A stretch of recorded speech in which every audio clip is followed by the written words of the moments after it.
Olá, boa tarde.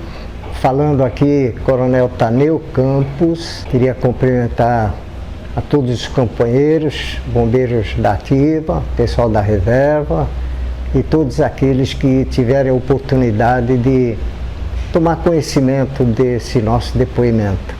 Eu entrei na então Força Pública em 1958. Eu saí do Exército e foi final de dezembro, antes do Natal, e passaram as festas. Em comecinho de janeiro me alistei no 6º Batalhão da Polícia Militar, antigamente Força Pública, e dia 23 de janeiro eu já estava incorporado. Tive a oportunidade de frequentar uma escola muito boa, tá? E passei pelo esforço, porque na época, como até hoje, né, parece que o bombeiro ainda não tem uma porta para alistar pessoas. Então, o componente do corpo bombeiro, ele primeiro tem que se alistar na polícia, passar um tempo na polícia para depois pleitear a sua transferência para o corpo bombeiros. Mas, tocando em frente, a gente foi para o bombeiro, comecei minha carreira como salva-vida na praia, tive bastante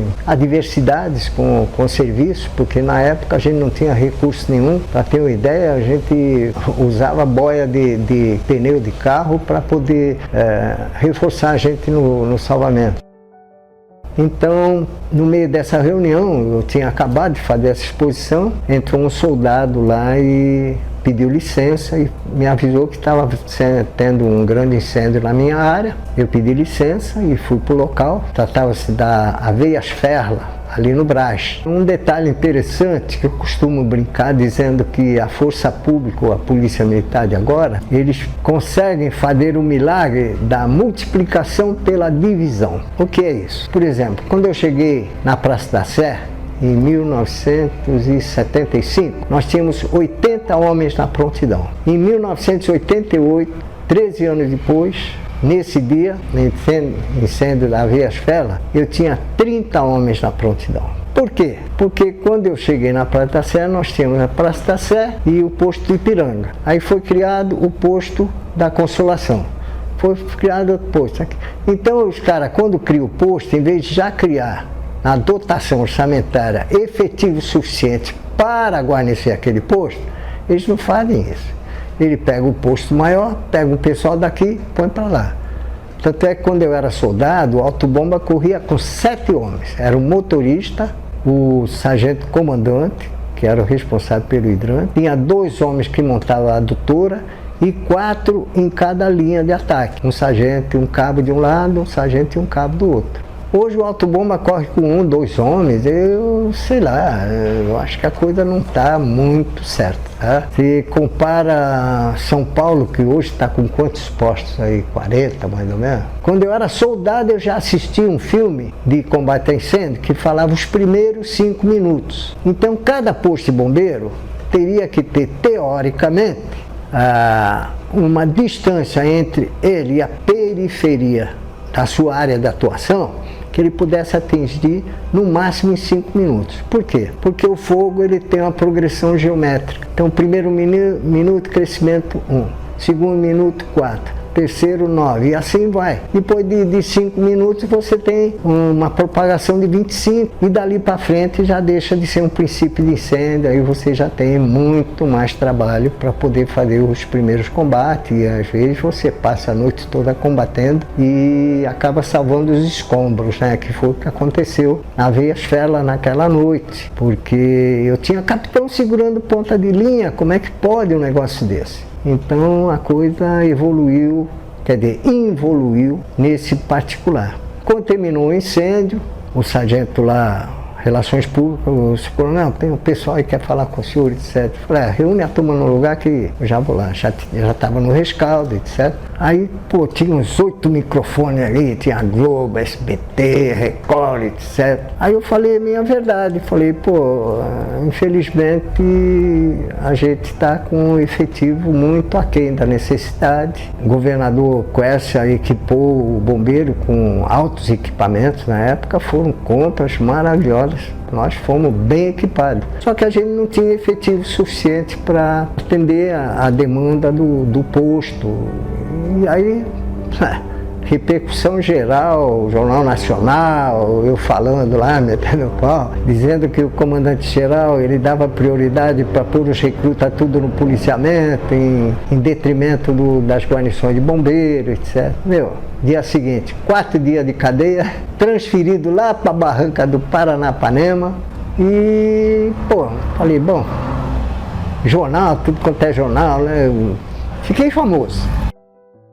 E nós fomos escalados na tarde de 15 de dezembro, embora fosse feriado na então Força Pública, o subcomandante escalou a gente para fazer um estágio na praia, uma tarde de chuva, não tinha quase ninguém e infelizmente lá no posto 1 de salvamento, na divisa Santo São Vicente, tem uma ilha lá conhecida como Urubuqueçaba e junto à ilha tem uma pedra que forma uma correnteza que puxa os banhistas para aquela área lá e muitas pessoas morreram ali, tanto é que aquele pedaço era conhecido como Poço dos Paulistas, né? Muitos paulistas morreram ali. E naquela tarde um casal estava com dificuldade de sair na correnteza, eu fui ao encontro deles, ajudei eles a saírem e 2 recrutas que haviam se formado comigo naquela época, eles também correram para me ajudar e acabaram sendo arrastados pela correnteza e eu depois tirei o casal, voltei para ajudá-los, mas infelizmente a correnteza estava muito forte, eles não conseguiam vencer, eu empurrava um, pegava o outro, empurrava, mas quando eu ia pegar esse outro já estava mais atrás do que antes. Eu falei, não vai dar. Falei para eles, olha, fica tranquilo, fica boiando que eu vou buscar o barco. E aí saí nadando para ir buscar o barco e nessa altura o pessoal do posto já havia visto a nossa dificuldade e tinham entrado com o barco. Eu subi e aí fomos atrás dos 2, passei, fiz vários mergulhos, etc., mas não conseguimos achá-los. Infelizmente, no dia seguinte o mar devolveu os corpos dos 2. É uma passagem que ficou na minha mente porque são coisas que não se apagam, né? Eu lembro que quando eu falei para que eles não lutassem contra a água, boiassem que eu iria buscar o barco, eu saí nadando, mas a correnteza muito forte, muito vento, e eu comecei a engolir água, eu falei, vou nadar de costa porque eu estou engolindo água, né? E quando eu nadei de costa, que eu abraçava assim, olhei meu peito, e me veio uma figura assim, eu dentro de um caixão, na sala da minha casa, minha família chorando em volta de mim, eu falei, o quê? Será que é dessa vez? Mas graças a Deus o pessoal tinha entrado com o barco, eu subi no barco, e aí enfim, essa é uma passagem que eu gostaria que ficasse registrada. Bom, aí passei várias peripécias, fiz curso de cabo, curso de sargento.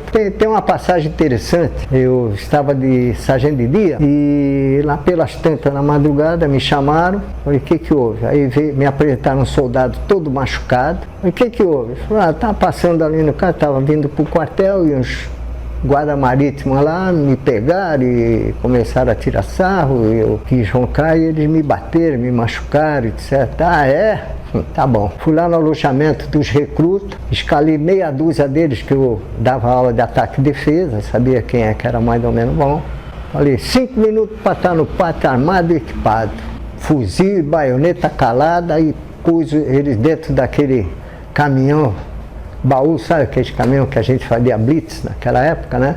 E saí pelo cais. Onde tinha um polícia marítima, a gente cercava de baioneta calada, tomava a arma do carro e jogava o carro para dentro do caminhão. Olha, prendi uma meia dúzia de polícia marítima. Levei para o quartel e meti no xadrez. E aí sentei na máquina e fiz meu relatório, né? Pá. Aí no dia seguinte, passei a novidade para o tenente. Mas sargento, você fez isso, você tá louco, não sei o quê. Eu falei, não, comandante, deixa comigo. Aí com o relatório na mão, estava já no quartel o comandante da Polícia Marítima, que era o Major Aquino, que ele era o Major Aviador. Ele estava comandando a Marítima lá. E aí o comandante mandou chamar o oficial de dia me chamou, aí eu fiz minha exposição, entreguei meu relatório, aí entregamos as armas dos policiais para o Major Aquino e ficou tudo bem, não deu problema nenhum. Nesse mesmo mês, por incrível que pareça, nós tivemos agora um acidente feio lá no São Sebastião, litoral norte, mas em 67 eu garanto para vocês que foi pior do que eu dessa vez, porque caiu uma tromba d'água na Serra do Bar, lá na região de Caraguatatuba, e lá não entrava carro também, não entrava nada, e nós fomos de navio da Petrobras até São Sebastião. Eu fui escalado para montar uma equipe para começar os primeiros socorros por lá. Fomos até o Porto de São Sebastião no navio. De lá tivemos que ir num barco de pesca, porque as praias lá de Caraguá ela não dá calado, então tivemos que parar com o barco a uns mais de 100 metros da praia, levar o equipamento tudo na cabeça. E a primeira missão foi buscar 4 pessoas que estavam além do Rio Santo Antônio. O rio tinha descido com tanta força que a ponte tinha sido arrastada, então não tinha passagem de um lado para o outro. Então eu passei a mão no Tavares, que era meu ajudante de ordem lá na companhia, e um outro soldado, que eu esqueci o nome, mas era um soldado muito forte, atarracado, dedicado. Passei uma mão numa corda e fomos lá. Para atravessar o rio, nós amarramos a ponta de uma corda de um lado, ele com a outra ponta foi por dentro da correnteza, conseguiu sair do outro lado, amarrou lá, e nós fomos buscar 4 pessoas e trouxemos mais de 20, inclusive mulher grávida, criança, etc. E vamos tocando a vida, tá bom? Saúde e paz a todos. Meu nome, Taneu Campos, coronel BM, 85 anos e 33 anos na reserva, e comigo o Estado vai ter que me sustentar ainda um bocado de tempo.